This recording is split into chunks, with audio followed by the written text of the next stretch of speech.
नीचे हर्ष की मृत्यु तथा कन्नौज के लिए त्रिकोणात्मक संघर्ष का विस्तृत विश्लेषणात्मक विवरण।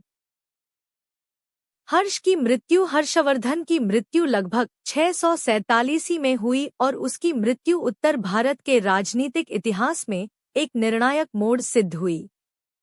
हर्ष की सबसे बड़ी कमजोरी यह थी कि उसका साम्राज्य पूरी तरह व्यक्तिगत नेतृत्व पर आधारित था और उसने अपने उत्तराधिकारी के रूप में कोई सक्षम राजकुमार नहीं छोड़ा। उसकी मृत्यु के पश्चात शासन की बागडोर तुरंत ही टूट गई। वर्धन साम्राज्य का बड़ा भाग सामंतों, क्षेत्रीय राजाओं और स्थानीय शक्तियों के हाथों में बिखरने लगा। हर्ष के प्रशासन ने जिस व्यापक भूभाग को एकजुट रखा था, वह उसके बिना दीर्घकाल तक स्थिर नहीं रह सका।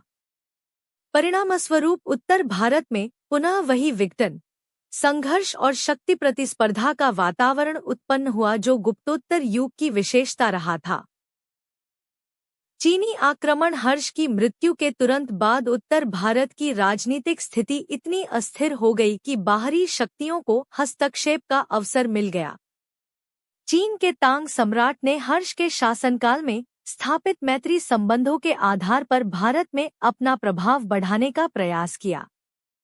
चीनी जनरल वांग ह्युएनत्से के नेतृत्व में एक अभियान उत्तर भारत में भेजा गया, जिसका उद्देश्य हर्षकालीन कूटनीतिक अधिकारों की रक्षा तथा चीन के राजनीतिक हितों की पुष्टि करना था।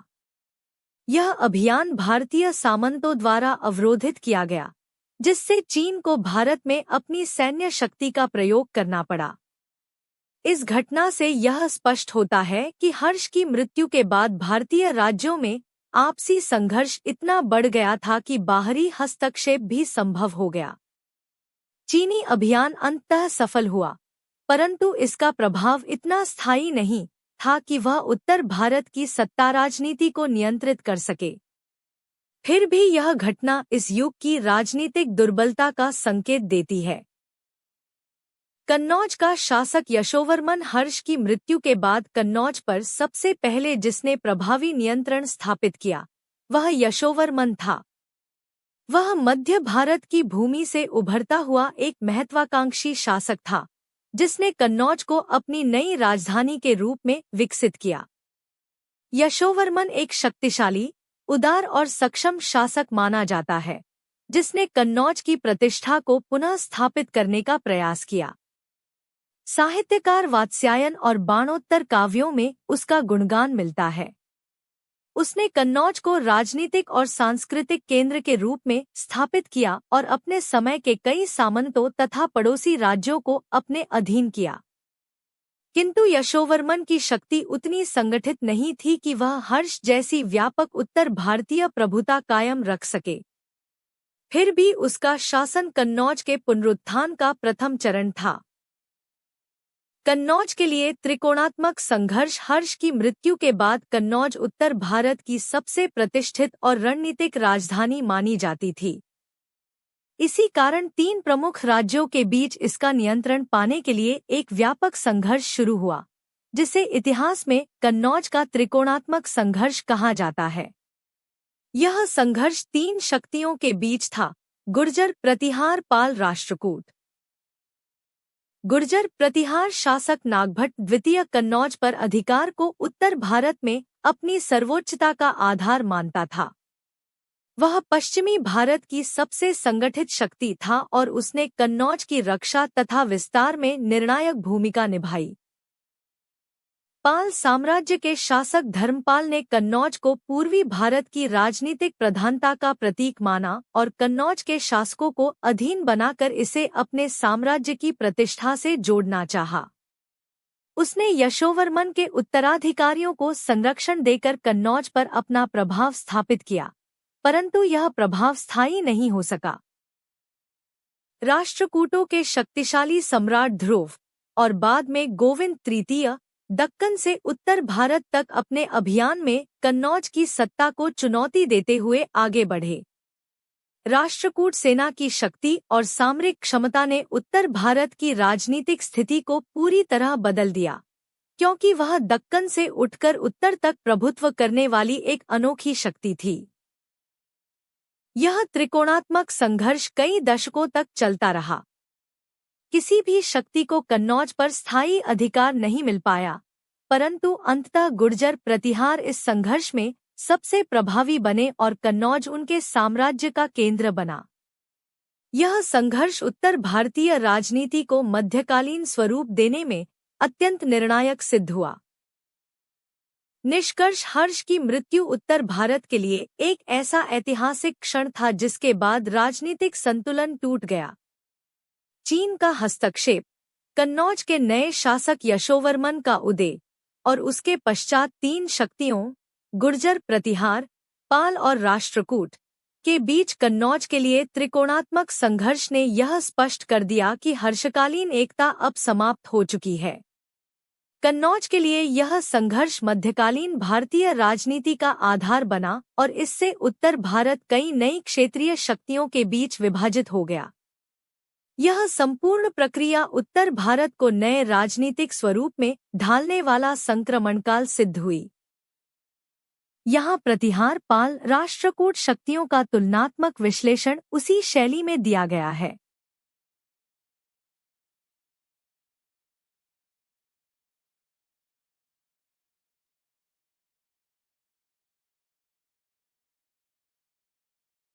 तुलनात्मक विश्लेषण, कन्नौज के लिए त्रिकोणात्मक संघर्ष का विश्लेषण इन तीनों शक्तियों की राजनीतिक प्रवृत्ति, सामरिक क्षमता, प्रशासन, संस्कृति और साम्राज्य विस्तार की तुलना के बिना पूर्ण नहीं माना जा सकता।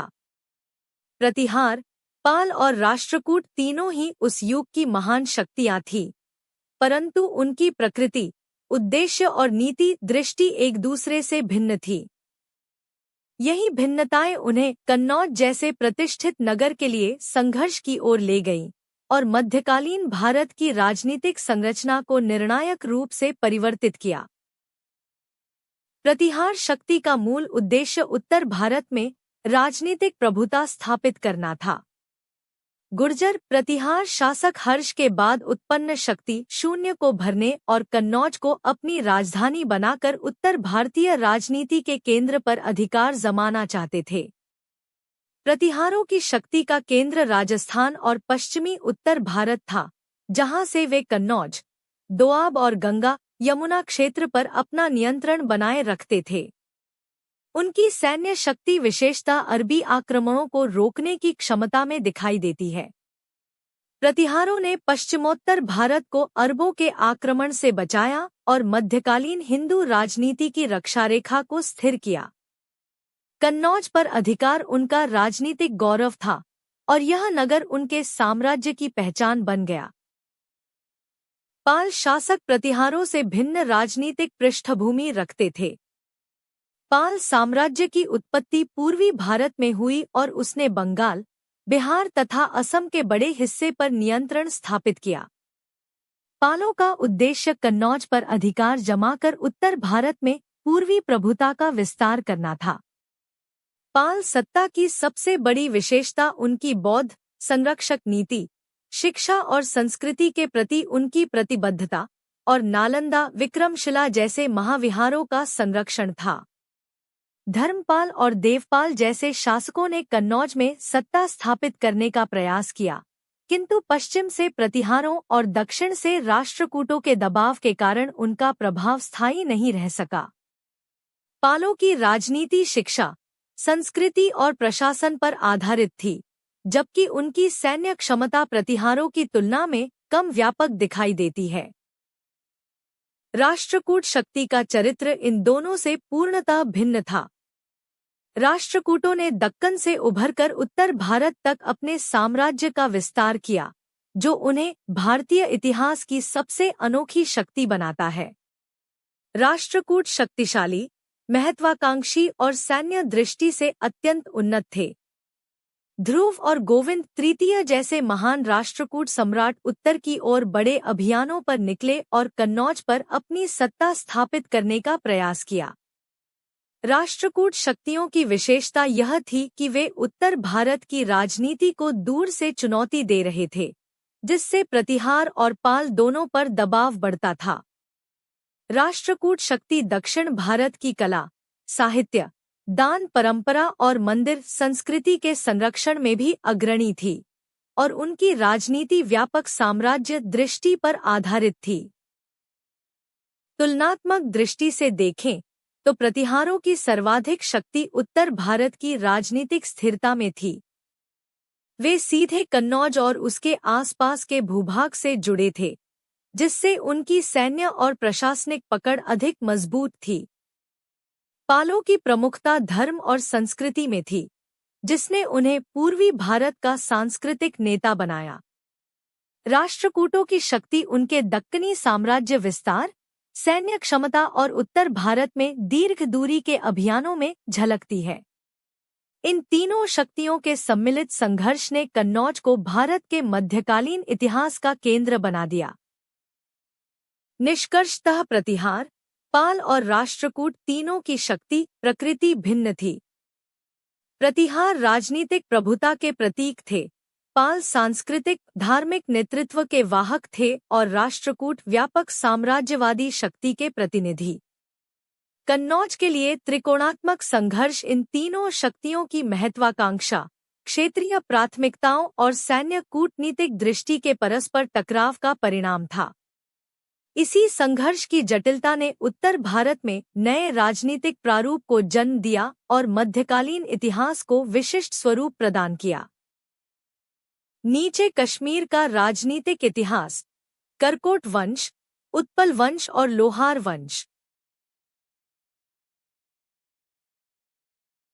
कश्मीर का राज्य राजनीतिक इतिहास। कश्मीर का इतिहास उत्तर भारत के पर्वतीय सीमांत प्रदेश की जटिल और विकसित राजनीतिक परंपरा का परिचायक है। हिमालय की प्राकृतिक सुरक्षा, कश्मीर की भौगोलिक दुर्गमता और मध्य एशिया तिब्बत तक पहुंचने वाले प्राचीन मार्गों ने इसे सदैव एक विशिष्ट सामरिक महत्व प्रदान किया। कश्मीर का राज्य राजनीतिक इतिहास केवल राजवंशों का विवरण भर नहीं है, बल्कि यह एक ऐसे प्रदेश की कहानी है जिसने धर्म, संस्कृति, कला, दर्शन और राजनीति को समान रूप से आकार दिया। इस राजनीतिक प्रवाह को समझने के लिए करकोट, उत्पल और लोहार वंशों का क्रमबद्ध अध्ययन आवश्यक है, क्योंकि गुप्तोत्तर काल से प्रारंभिक मध्यकाल के बीच कश्मीर का समूचा इतिहास इन्हीं तीन वंशों के उत्थान और पतन से निर्मित हुआ। करकोट वंश। कश्मीर का राजनीतिक उत्कर्ष करकोट वंश के साथ प्रारंभ होता है। यह वंश कश्मीर को एक प्रबल और संगठित राज्य का स्वरूप देता है। करकोट वंश का वास्तविक उत्थान दुर्लवर्धन के साथ दिखाई देता है, जिसने एक दुर्बल और विभाजित राज्य को व्यवस्थित रूप देने का प्रयास किया। उसके पश्चात चंद्रापीड़, तर्पण और अन्य प्रारंभिक शासकों ने शक्तिशाली सामंतों को नियंत्रित करके कश्मीर की केंद्रीय सत्ता को सुदृढ़ किया। किंतु इस वंश की सर्वोच्च उन्नति का काल ललितादित्य मुक्तापीड़ के शासन में देखा जाता है, जिसे कश्मीर का इतिहासकार कल्हण ने अत्यंत गौरवपूर्ण शब्दों में चित्रित किया है। ललितादित्य का शासन कश्मीर के इतिहास का स्वर्णकाल माना जाता है। उसने कश्मीर को केवल एक क्षेत्रीय शक्ति ही नहीं बनाया, बल्कि उसे एक व्यापक साम्राज्यवादी रूप प्रदान किया। ललितादित्य ने उत्तर भारत, मध्य भारत, मगध, बंगाल, कामरूप और मध्य एशिया तक अभियान चलाए। उसके अभियानों का उद्देश्य केवल विस्तार नहीं था, बल्कि उन व्यापारिक मार्गों और राजनीतिक केंद्रों पर नियंत्रण स्थापित करना था जो कश्मीर की आर्थिक और सामरिक शक्ति को बढ़ा सकते थे। वह एक दूरदर्शी शासक था जिसने कश्मीर के भूगोल को साम्राज्यवादी नीति के अनुरूप उपयोग किया। उसका शासन कला, वास्तुकला, संस्कृति और धर्म के उच्च विकास से चिह्नित है। मंदिर निर्माण, काष्ठ वास्तुकला और सांस्कृतिक संरक्षण उसके युग की प्रमुख उपलब्धियां थी। उसके बाद करकोट वंश में आंतरिक संघर्ष बढ़ने लगे, सामंती तत्व प्रबल हुए और राज्य की केंद्रीय शक्ति शिथिल पड़ती गई।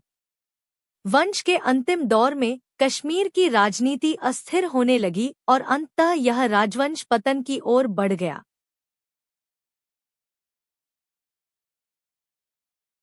उत्पल वंश करकोट वंश के विघटन के बाद कश्मीर में एक नया राजनीतिक उत्थान उत्पल वंश के माध्यम से प्रारंभ हुआ। इस वंश का संस्थापक अवतिवर्मन था, जिसने करकोट वंश के बाद छिन्न भिन्न कश्मीर को पुनः संगठित करने का प्रयास किया। अवतिवर्मन ने प्रशासनिक सुधार, राजस्व व्यवस्था के पुनर्गठन और आर्थिक स्थिरता के उपाय अपनाए।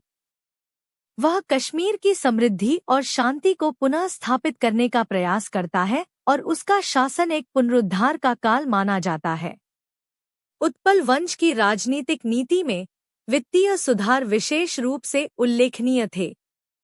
अवतिवर्मन ने कृषि, सिंचाई और व्यापारिक मार्गों को सुधार कर राज्य की आय में वृद्धि की। अवतिवर्मन के बाद उत्पल वंश में सत्ता संघर्ष बढ़ने लगे। अनेक सामंत अत्यधिक शक्तिशाली हो गए और राज्य की केंद्रीय शक्ति को चुनौती देने लगे। राज परिवार के भीतर भी उत्तराधिकार संबंधी संघर्षों ने राजनीतिक स्थिरता को कमजोर कर दिया। उत्पल वंश के मध्य और अंतिम भाग में कश्मीर एक प्रकार के सामंती विभाजन की ओर बढ़ने लगा। यह वह समय था जब कश्मीर की शक्ति राजनीतिक रूप से कमजोर किंतु सांस्कृतिक रूप से अभी भी संपन्न बनी हुई थी। इसी सामंती स्थितियों से लोहार वंश का उदय हुआ, जिसने कश्मीर की राजनीति को एक नए रूप में बदल दिया। लोहार वंश उत्पल वंश के पतन के बाद कश्मीर में लोहार वंश सत्ता पर अधिकार स्थापित करता है।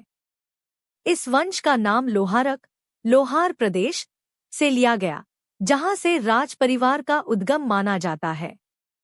लोहार वंश की राजनीतिक प्रकृति अत्यंत जटिल थी, क्योंकि इसके उदय के समय कश्मीर आंतरिक संकटों, शक्तिशाली कुलीनों और सामंतों की प्रतिद्वंद्विताओं से घिरा हुआ था। इस वंश का पहला उल्लेखनीय नाम संग्राम राजा है, जिसने कश्मीर की राजनीतिक स्थिति को स्थिर करने का प्रयास किया, परंतु इस वंश के तहत सबसे प्रसिद्ध शासक कश्मीरी हर्ष है। कश्मीर का हर्ष एक अत्यंत प्रतिभाशाली, महत्वाकांक्षी और सांस्कृतिक रुचि वाला शासक था। उसने कश्मीर को पुनः एक संगठित रूप देने का प्रयास किया, परंतु उसका शासन धीरे धीरे अत्यधिक करारोपण, विलासिता और क्रूरता से चिह्नित होने लगा। कश्मीरी हर्ष के उत्तर काल में जनता और सामंतों का समर्थन उससे दूर होता गया और अंततः उसके विरुद्ध विद्रोह खड़ा हो गया।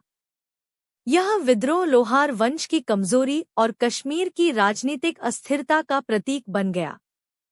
लोहार वंश के अंतिम चरण में वास्तविक सत्ता अनेक स्थानीय प्रभुओं, कुलीन परिवारों और रानियों के हाथों में चली गई, जिनमें रानी दिद्दा विशेष रूप से उल्लेखनीय है, जिसने कश्मीर की राजनीति को अपने दृढ़ नेतृत्व से लंबे समय तक नियंत्रित किया।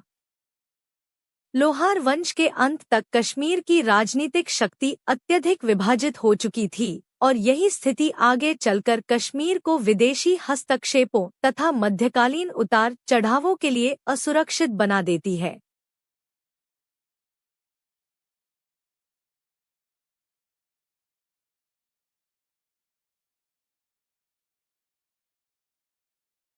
शताब्दी मध्यकालीन उतार चढ़ावों के लिए असुरक्षित बना देती है। कश्मीर के तीनों वंशों की क्रोनोलॉजी करकोट वंश लगभग 7वीं शताब्दी का मध्य से 9वीं शताब्दी का प्रारंभ प्रधान शासक दुर्लवर्धन, चंद्रापीड़, तर्पण, ललितादित्य मुक्तापीड़।